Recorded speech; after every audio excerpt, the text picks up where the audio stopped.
You know, I've been around for a while. I've met some interesting people. Done some crazy things. You'd think that there wasn't much that could take me by surprise. You'd be wrong.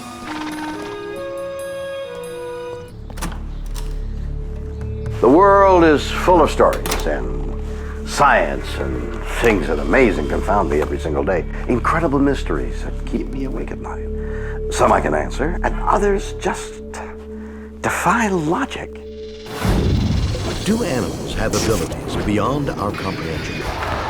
In Germany, an octopus correctly predicts multiple winners in the Soccer World Cup. Never expect him to predict everything right. Are sea creatures psychic?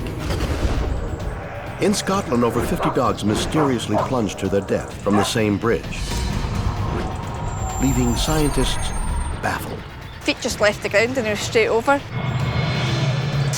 Are dogs suicidal? Or is a sinister force at play? And in Oklahoma, an ordinary house cat makes a 2,200-kilometer journey to find its owner. It never entered my mind that he had come by himself. Yeah, it's a weird world, and I love it.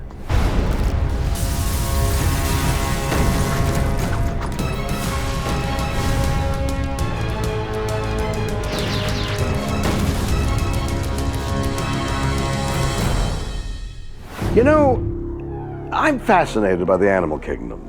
These incredible creatures that we share the planet with.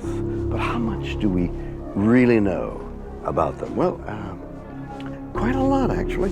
Take the moose, for instance. He's the largest of the deer family. He has 32 teeth and 27 pairs of chromosomes, compared with 23 in humans. Or the dolphin. He sleeps with one eye open, lives up to 40 years, and has a bigger brain than a monkey. And quite a few friends of mine in Hollywood. And then there's the sheep. He's just stupid.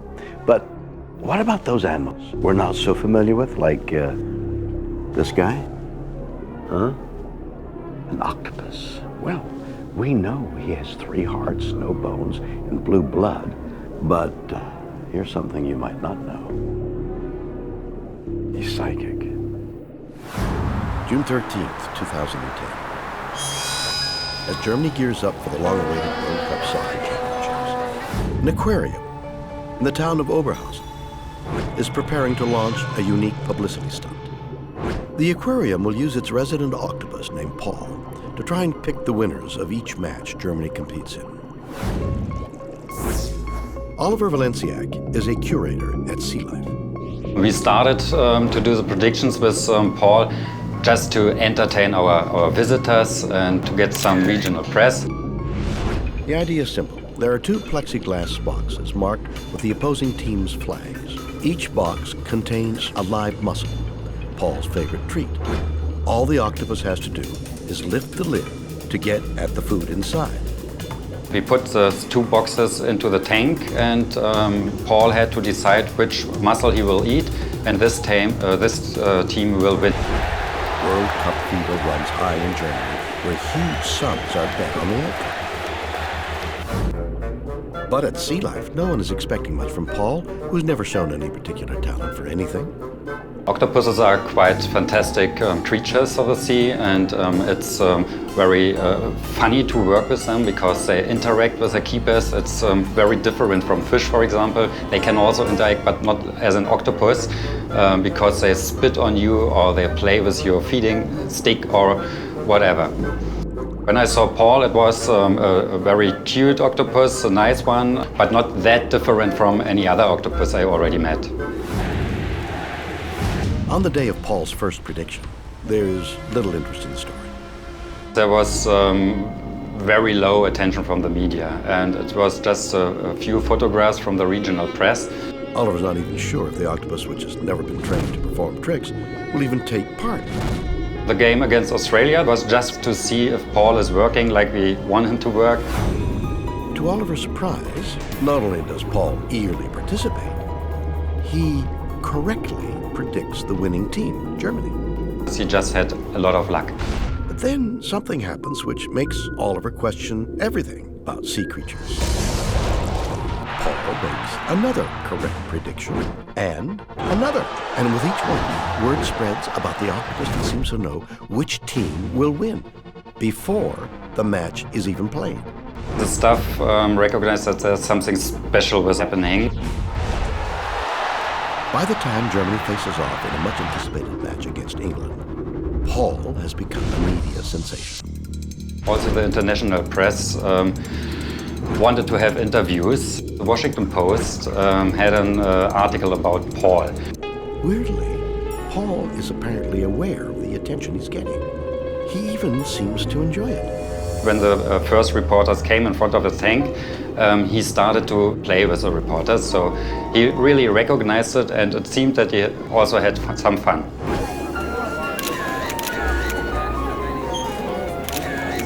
But nothing prepares Oliver for what happens next. Paul keeps making correct predictions as Germany beats England and Ghana and Argentina. Incredibly, he's predicted 5 games out of 5 without a single error. Aquarium staff are stunned. They can't understand how a creature with a brain the size of a walnut can beat the best bookies in the world. There is no scientific explanation for it. But not everybody is pleased with Paul. Fans on losing teams blame the octopus for their defeat and call for him to be cooked and eaten.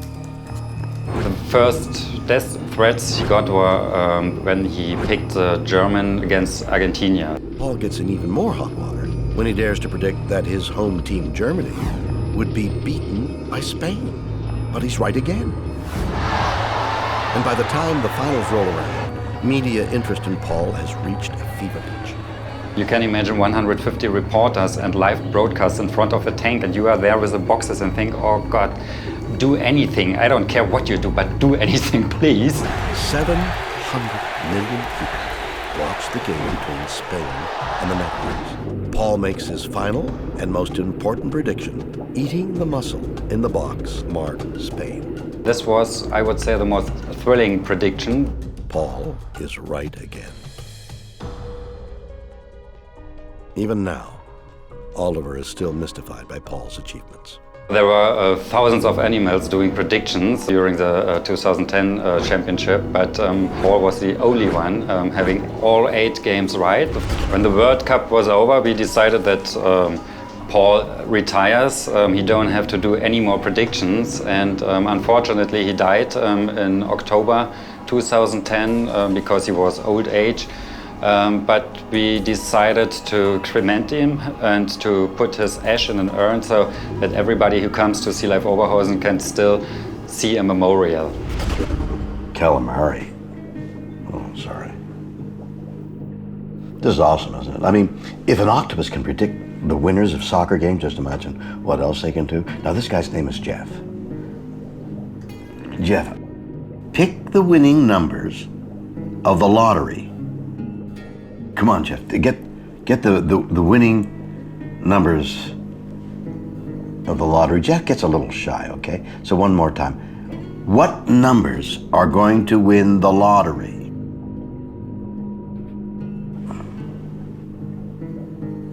Okay. See you at dinner. How did an octopus make so many correct predictions? Is this evidence these creatures can see into the future? Dr. Jennifer Mather of the University of Lethbridge has been studying octopus behavior for over 30 years. Octopuses are very intelligent animals. They're lots of fun because they're trying to solve every puzzle you give them. She doesn't think Paul has the ability to see into the future, let alone predict the outcome of a human sports event. The octopus doesn't have the faintest idea what a soccer match is and why everybody's excited about the World Cup. Dr. Mather thinks the truth is the animal is simply figuring out the best way to get dinner. This octopus, I'm sure, was taken from the wild, and it has to learn new ways to get food, and what it's doing is scoping us out and figuring out how to get the best it can out of the situation. Even more revealing, Dr. Mather believes Paul wasn't even looking at the flag. One of the things that people don't realize about octopuses is they're colorblind. So I think the German flag is red and black, and that really didn't matter to the octopus. So if Paul wasn't responding to the flags, how did he know which box to choose? Dr. Mather is convinced that he was using a sensory ability unique to octopuses. Through chemical receptors in his tentacles, Paul could literally smell the mussels inside the boxes before he even opened them. Octopuses are very sensitive to chemical cues. It would have known that there was a reward in each of those boxes. That would explain a bizarre quirk of Paul's predictions, that for most of the matches, he chose the box on the right, which also happened to be the winning team. What happens in captivity is that the octopus ends up doing what it's getting rewarded for. So it may go, well, yeah, I got rewarded there, so I keep going there. But if Paul knew he could get a mussel from the right-hand box, why did he sometimes choose the one on the left? It's entirely possible it just got bored and thought, well, I know there's one on the other side. Why don't I go over to the other side and see what's over there? I think he would have switched because he knew there was food in both places. And he would have switched because he thought, wait a minute, that's not the way the world really works. I know there's food there, but there should be food in the other place too. Yeah, let me go and see. Octopuses turn out to be difficult for researchers who want to study learning and memory because they're forever doing what the researchers describe as sampling the unrewarded location, going to see what's happening someplace else. They're like us, they're curious, they're explorers. So if we believe Dr. Mather, Paul's predictions were a win-win situation, at least for his stomach. But that still doesn't explain his astonishing success. What is Paul's secret to beating the odds? Sort of knew that there was some hidden mechanism in there. An octopus predicts the outcome of World Cup soccer matches. Is it psychic or just playing along to get a meal? Dr. Ray Ducryer is a professor of statistics at the University of Toronto and a keen soccer fan. So when I first heard about Paul the Octopus, I was not floored.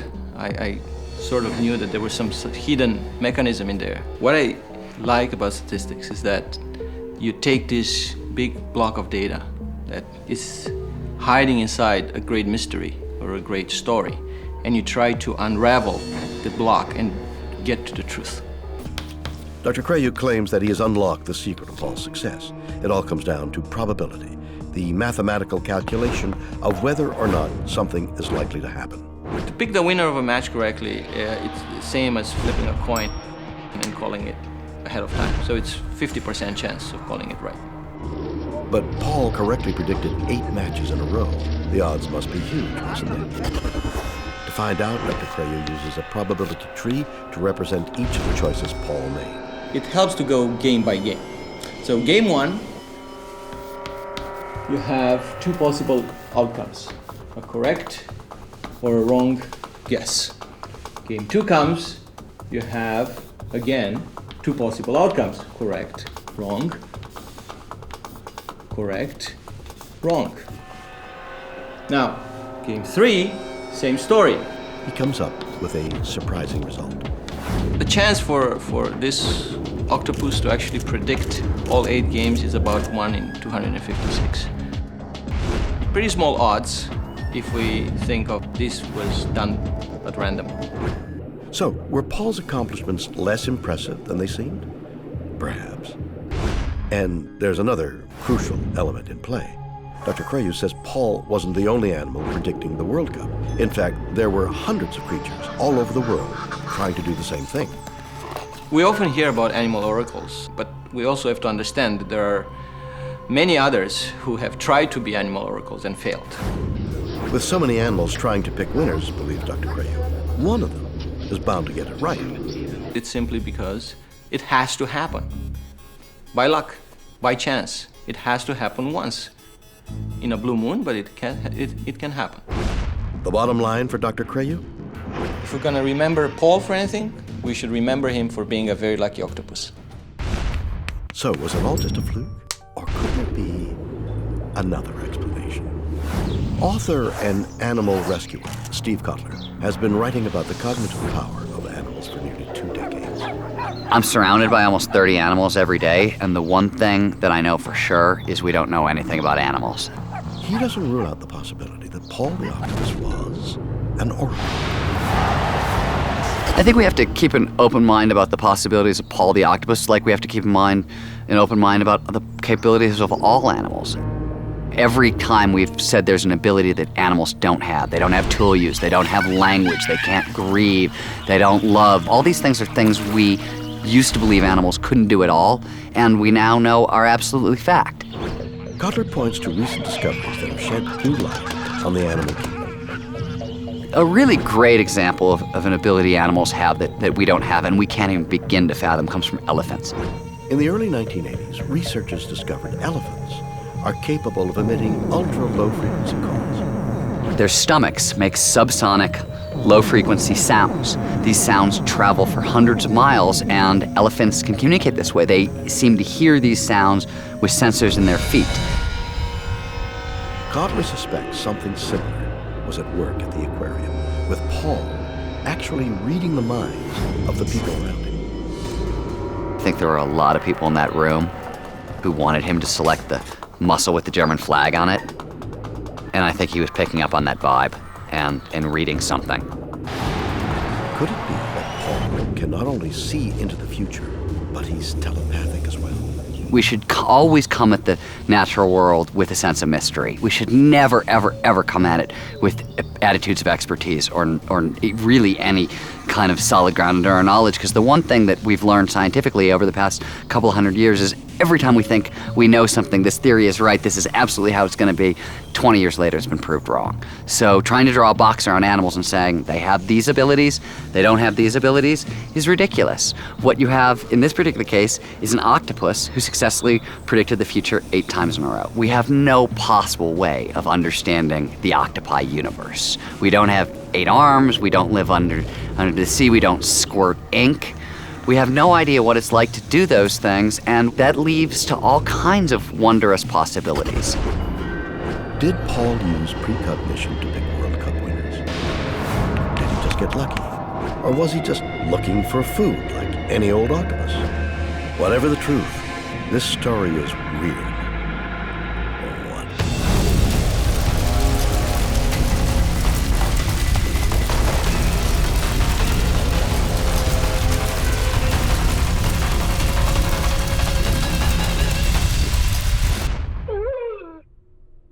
Ever wonder what your pet is thinking? Well, we all know, don't we? I mean, we think we do. We talk to them and they respond. Watch. Fluffy, you want to eat some cookies? Hey, want to go for a walk? Fluffy Wuffy. Love Bill? Do you love Bill? What? That's all. See? He thinks about food, walkies, and he's thinking about how much he loves me. That's all it takes to make him happy. But not every dog is like Fluffy. Others have secrets and thoughts so deep and dark, they're worth dying for.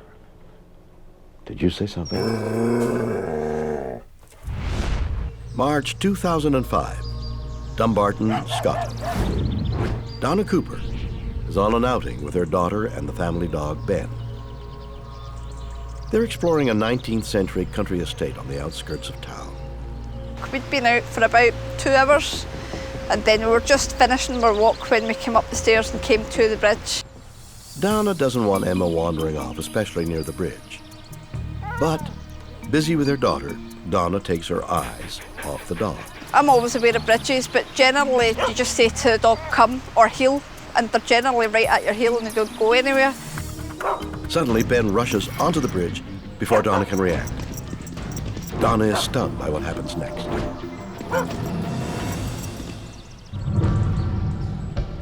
His feet just left the ground and he was straight over. His feet didn't even touch the bridge, he was just up and over. There was no chance of anybody being able to catch him or stop him. It just happened so quickly. Donna goes down into the 50-foot gorge to retrieve the badly injured animal. He'd landed at the very bottom of the bridge. He'd broken his jaw, his legs, his ribs, his back. So unfortunately there was nothing else we could do for him. She still doesn't understand why the dog jumped. He wasn't a working dog or anything, but he was very intelligent and we had him properly trained. No, he was a very happy dog. I clearly don't understand why he done it. What makes Ben's death even more puzzling is the fact that it wasn't the first. Since the 1950s, over 50 dogs have leapt to their deaths from the Overton Bridge. Owners, vets, and scientists are baffled by these incidents. I think everybody has their theories, everybody has their stories and their ideas. It is strange that many other dogs have done it as well. My goodness, this is awful. Dogs taking their own lives. Doggy depression. Hound harry-carry. What's going on here? I mean, they didn't even leave a suicide note. Seriously, this has got to stop. We have to help, but how? There's only one way. We have to get to the bottom of this and find out where these deeply troubled minds went wrong. Tell me about your puppyhood. But therapy is good for you. Why did Ben die? Do canines possess complex emotions that make them want to end it all? Various things can cause a dog to be depressed. A series of dogs mysteriously die on a bridge in a Scottish village. Did they deliberately kill themselves? Psychologist Dr. Stanley Coren has been studying human-animal relationships for over 4 decades. I don't think a dog is capable of deciding to commit suicide. He might kill himself through accident, but not through deliberate planning. According to Dr. Coren, suicide goes against every canine instinct. The most powerful drive that they have is toward life. An animal caught in a trap will chew his own foot off, continue to live. Dr. Coren believes an adult dog has a mental age equivalent to a 2-year-old human child. They have happiness, they have joy, they have sadness, they have fear, they have anger, they have surprise, that sort of thing. They don't have the complex learned emotions, guilt, shame, embarrassment, those sorts of things. But scientific studies have shown that dogs can experience a form of depression. Various things can cause a dog to be depressed. Things like being socially isolated. They're very social animals. Things like loss, like the loss of a well-loved owner. Any of those things can cause a dog to be depressed. The symptoms of depression in a dog are pretty much the same symptoms of depression that we see in human beings. The dog basically acts blah. He doesn't move very much, he seems to act mopey, he doesn't seem interested in any of the things which used to catch his interest before. He acts more like a limp dish rag than the playful puppy that you used to know before. Part of the reason we know that this is depression in the sense that psychologists talk about it is that the dog's condition responds to exactly the same kinds of medications that we use for humans when they're depressed.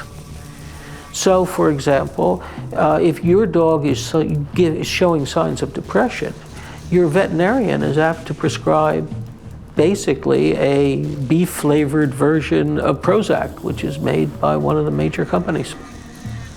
And your dog will respond in the same way that a human being will respond. But could canine depression lead to suicide? The only reason why suicide might be considered to be a reasonable option is if you have the feeling that my current condition is awful and it's unlikely to change in the future. And the only way I can control this is by ending this existence. Dogs don't think that way. So if dogs can't commit suicide, why did Ben jump off the bridge? Could there be some other explanation? Psychic investigator Archibald Lowry has a monstrous theory about the Scottish dog's suicides. He's convinced Overton Bridge is the scene of a heinous crime with origins in the distant past. He thinks the clues to the mystery are still there. Psychic memories, all memories, are locked onto the place of the Earth's surface that they were generated. Lowry and his partner, Francis Ryan, believe dark, supernatural forces may be behind the deaths. For the first time, they will try to communicate with the ghosts of Overton Bridge and find out what happened. I said, Francis, let's see if we can pick up anything, because nobody else is coming up with any decent ideas at all. I know that if there was something psychic there, Francis would come across it as she walked up and down. She wasn't coming across it as she walked up and down, but I noticed that she swerved each time we passed an Ingo, and I said, Francis, do you realise that each time you come down, you swerve towards one of the Ingos? And she said, I didn't realise that. I said, well, this time, let's go straight to that Ingo and have a look at it. Get yourself into trance and have a think as to what memories this part of the ground holds. On the bridge, Francis goes into a psychic trance. I feel a mist starting to come forward. Yeah, good. It's coming in a haze at the moment. I'm not getting a full figure. I feel a haze. It's like feeling energy coming in. Almost immediately, she has a chilling vision. She said, I'm seeing a big black horse. I feel he's coming forward in a different way. Yes. On the horse, there is a rider. He's a young man. Francis sees a young man named Edward, who lived in Overton Estate over a century ago. But on this day, he was on a fox hunt that took him across Overton Bridge. Oh, very strong will, very powerful. Edward is blowing his hunting horn, and the dogs are hearing that and following it as dogs do. There's something special about the horn. The pitch is so high, only dogs can hear it. And it's giving out a sound which we can't hear, we humans can't hear, because it's designed to make a sound for dogs, to get dogs to follow the hunt. Suddenly, one of the dogs goes berserk and attacks the young man's horse, causing it to rear up in panic. He's given the feeling of tumbling and falling. Tumbling, yeah. Tumbling and falling. Yeah, tumbling, falling, yeah. Whoa. It seems to be his back area. Yeah. You were falling backwards then. That's why I'm supporting you. Seems to be his back area, the back and the head. You feel his head striking? Yeah. Edward is thrown and killed in the fall. He slides back down the horse, breaking his back on the corner of that bridge. So cruelly, so quickly, cut down in his prime because of the action of a dog. He hates the dogs. Lowry's seance on Overton Bridge has led him to a startling conclusion. Edward and his horse are still there. Lowry believes Edward's ghost is not only alive and well, he's still blowing into the hunting horn that only dogs can hear. But now, he's using it for a diabolical purpose, to lure dogs off the bridge. Are these dogs somehow hearing this blowing of this thing to follow him and leap to their deaths? Can you ask him once again if he would stop letting the dogs hear that horn? He's unwilling, is he? No. Is a vengeful ghost causing dogs to jump off the Scottish bridge? Animal psychologist Dr. David Sands agrees something is luring the dogs off Overton Bridge, but it's not supernatural. It's not suicide, it's death by misadventure. He's convinced the animals are being led not by a ghostly horn, but by one of the most powerful sensory organs in nature, their noses. With a sense of smell perhaps hundreds of thousand times more powerful than ours, once a dog picks up a trail, it's going to be motivated to follow it and find out where it's leading to. What smell could possibly cause a dog to jump off a 50-foot bridge? Dr. Sands is certain there is only one, an odor so powerful and overwhelming, Canine simply can't resist it. The mink, a creature dogs instinctively want. The mink has an anal gland that produces a sort of scent that is so strong you'd probably smell it from about half a mile away. I set up a series of experiments where we used the various scents of the animals that were detected around the bridge so mice, squirrel and mink. We soaked cloths, put them into jars. I set up an experiment where we would release dogs onto a field and see which scent they went to first. And in almost every case, out of 20 odd dogs, they all headed straight for the mink. It's an interesting theory. Minks were farmed here until the 1960s. The doctor thinks their wild relatives are still around, and dogs know it. Minks are territorial, they leave scents, dominant males leaving the scent for other animals to pick up. But if dogs want to chase mink, why are they leaping off the bridge instead of running around the side? Dr. Sands visited Overton Bridge to find out. But once I got to the bridge, I sort of got down on my hands and knees and thought about it from a dog's point of view. He quickly discovered the answer. Dogs can't see over the wall. They have no way of knowing they're on a bridge. Because of the height of the stone wall on the bridge, they're seeing a wall, they're not seeing a 50-foot drop on the other side. It's a convincing explanation. Canine curiosity and a powerful hunting instinct literally drives dogs over the edge. A recipe of cues and signals and scents that have caused the dog to behave quite naturally, but for the end result to be disastrous. Did the hounds of Dumbarton jump to their deaths because of the scent of wild mink? Were they lured off the bridge by a ghostly dog eater? Or were they so depressed they couldn't go on living? Weird. Or what?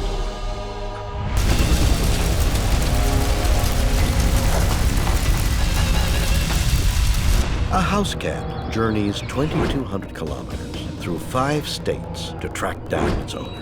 Just some way he knew where we were. You know, it's wonderful these days. You can travel with your pet, take them wherever you go on planes, ships. They're totally portable. But not all pets get to travel. Sometimes their owners have to leave them behind. And that's when heartbreak can occur. Luckily, we don't have that problem, do we, honey?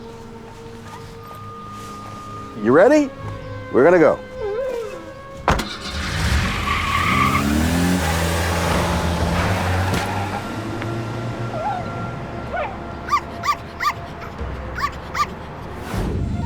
June 1951, Anderson, California. The Woods family is getting ready to move to Oklahoma, a grueling 2,200 kilometer car trip to the east. Rita Colander is their daughter. She is 8 years old at the time. All of my father's family and all of my mother's family lived in the same county in Oklahoma. And I think that we moved because they missed their families. But as they finish packing for their move, there's a problem. Rita's beloved cat, Sugar. Sugar and I loved each other. We played together constantly. He would follow me everywhere I went. However, Sugar is terrified of cars. Sugar just got wild in the car and would not stay. Rita's father finally decides they have to leave Sugar behind. I was heartbroken. We left the cat with a neighbor family, the Spans. I remember seeing Susan, my friend, standing in our yard holding Sugar when we drove out the driveway. And there was an empty feeling. The family moves to a dairy farm in Oklahoma with a host of feral barn cats. As time passes, Rita finds things to take her mind off of Sugar. I got a pony, and we got a dairy and had cattle and things that I wasn't familiar with. I think that helped me get over the loss of Sugar. August 1952. 14 months after leaving California, Rita and her mother Ellen are working in the barn when something unexpected happens. We were feeding the cows in the barn while my daddy milked.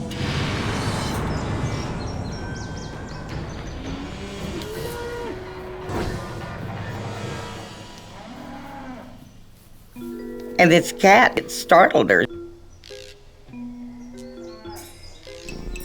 He just purred.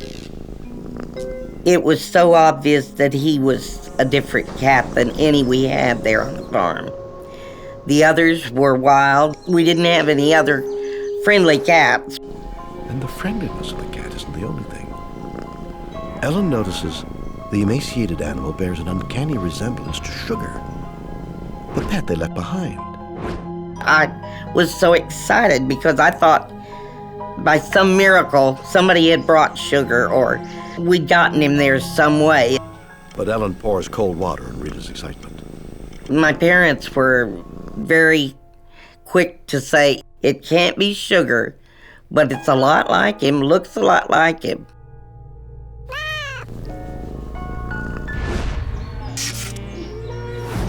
Two months later, Ellen receives a letter from their neighbors in California. It's mostly gossip about their old neighborhood, but it also contains a bombshell. Her precious cat, Sugar, is missing. It said, Sugar disappeared 2 weeks after you moved. And we have never found him, never found a trace of him. Rita and her mother are stunned. They begin to consider the impossible. If Sugar is no longer in California, could the new barn cat be Rita's beloved pet? I really did not stop to think through what it took for that cat to cross the deserts and the mountains and the perils that he must have come through. I was too much interested in the fact that I had my cat back. Did Sugar make a fantastic journey? In addition to deserts and mountains, he would have had to cross rivers, forests, salt flats, over 2,200 kilometers in 5 different states. Not to mention encounters with deadly predators like rattlesnakes, coyotes, and eagles. How? He had to be a pretty good little hunter, and he had to be pretty smart little cat in order to make that trip, to know and to understand where he was going. Just some way he knew where we were. Had Sugar returned, Rita's mother decides to settle the matter once and for all. A test only the real Sugar would pass. When Sugar was a kitten, there was a little bone that stuck out on the left hip. When you would pet him, you would find you could feel that bone. And it's very unusual. It's not something you find in normal cats. If the farm cat has this distinctive deformity, it could prove it's Sugar. She felt the bone, and there it was, the deformity. So we knew at that point that had to be Sugar. How likely would you be to find a cat of the same color and the same size to have the same deformity? The Woods family is dumbfounded. How did Sugar find them? I don't have a clue in the world how a cat would make that journey, how to follow someone to a place they've never been. That's a mystery to me. It took Sugar 14 months from the time he left California to show up at the dairy farm in Oklahoma.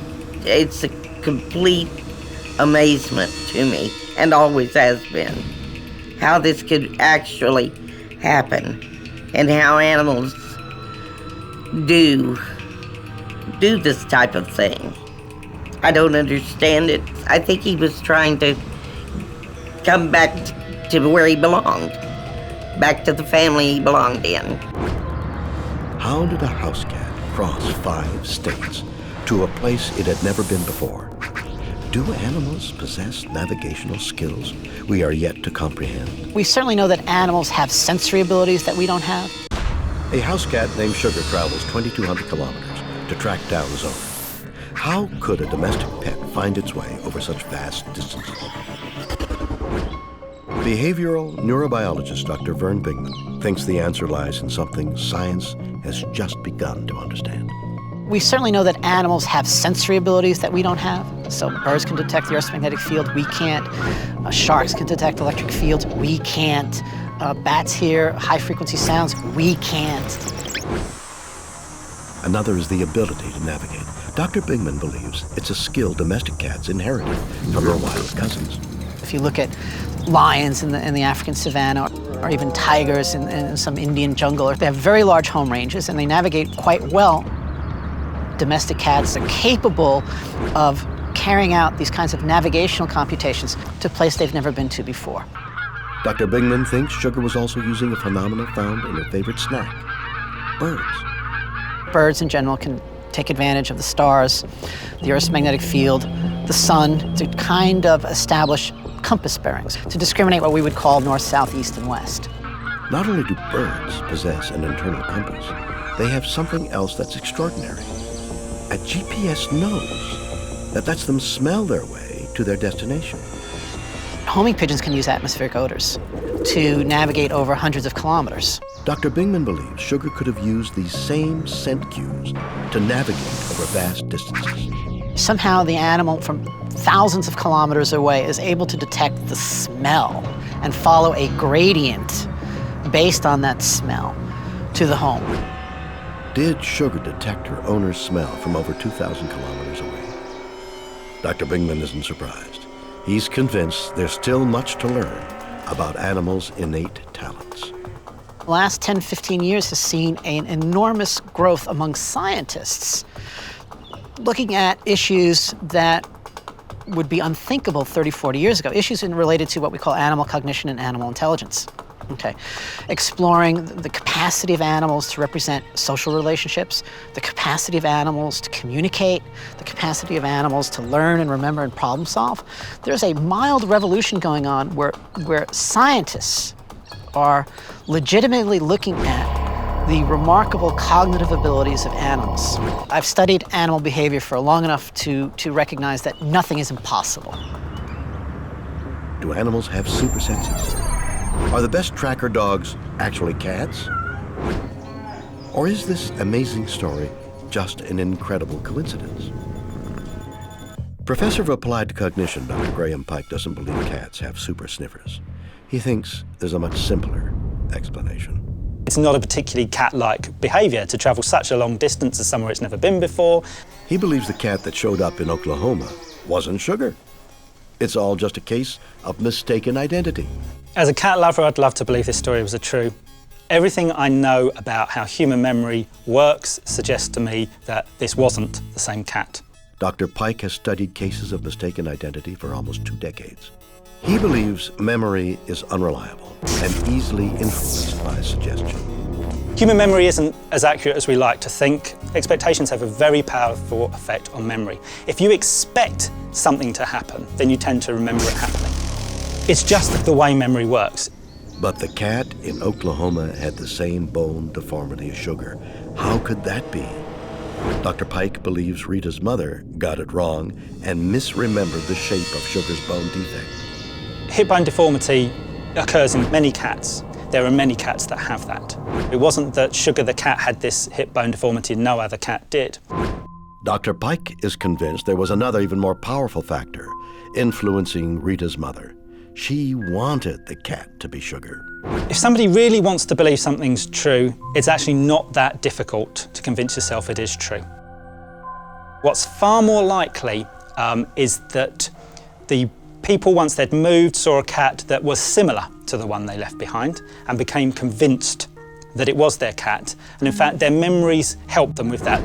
The bottom line, says Dr. Pike, is that the family wanted a cat they could love like Sugar. If you really want to believe that the cat you see in front of you is your own cat, that you feel guilty for leaving your cat behind, that you really want a new cat to love, then certainly you can convince yourself that this is the cat. Your memory will start filling in certain blanks and overlooking certain facts. So if the cat was a bit dissimilar to the one previously, it might be a bit thinner, it might have a few more scratches, then obviously what you do is you say to yourself, well, it's just travelled 1,500 miles, it's been through a really rough time, it's a year later, it's a bit older, therefore it would look different. But you don't have to do that consciously. Unconsciously, if you want to believe something, your mind does begin to tell a story that's the one you want to hear. So, was the Oklahoma Sugar an imposter? Then how do we account for the dozens of other cases just like Sugar's? Cats live in a world that we consider paranormal. A house cat makes an epic cross-country journey to find its owners. How did he do it? Veterinarian Myrna Milani is an animal psychologist. My personal feeling is that the human-animal bond is deeply, deeply entrenched, probably right up there with gravity in terms of its influence. I think one of the things we forget with all animals, but especially cats, is that they normally live in a world that we consider paranormal. They are always hearing things we can't hear. They are always seeing things we can't see. They are always smelling things we can't smell. And we don't think about it. You know, we see ourselves up here at the top of the pyramid and go, well, yeah, if you really work hard, you'll be able to see the world the way we do. And I'm like, man, I would love to see the world the way a cat does. Dr. Milani believes the mystery can only be understood by using the weirdest branch of science known to man, quantum physics. She's convinced the bond between Rita and her cat is like the mysterious force that enables some of the smallest particles in the universe to somehow align their spin, even when separated by millions of kilometers. Einstein referred to that as spooky action at a distance, because this doesn't fit in physics. It can't happen, but it does. And I think that's the kind of thing that we're dealing with. Whoa, whoa, whoa, whoa, whoa. Now, wait just a minute. I've been doing this show for a long time now, and it seems every unexplainable mystery can be explained by quantum physics. And frankly, no matter how many times they tell me, I still don't get it. Spooky action? What the heck is that? Joined together by electrons? Can't they just lay it out in simple terms for me? Oh. Dr. Milani thinks this form of subatomic communication lies at the heart of Sugar's journey. Sugar made it to her new home, to her owners, because she had a strong, clear bond with those people as a clear signal. Think of a radio signal. Somehow the cat picks up on that and follows them. Do cats navigate using super senses? Are they invisibly linked to their owners for eternity? Or did Sugar simply fool everyone? Weird or what?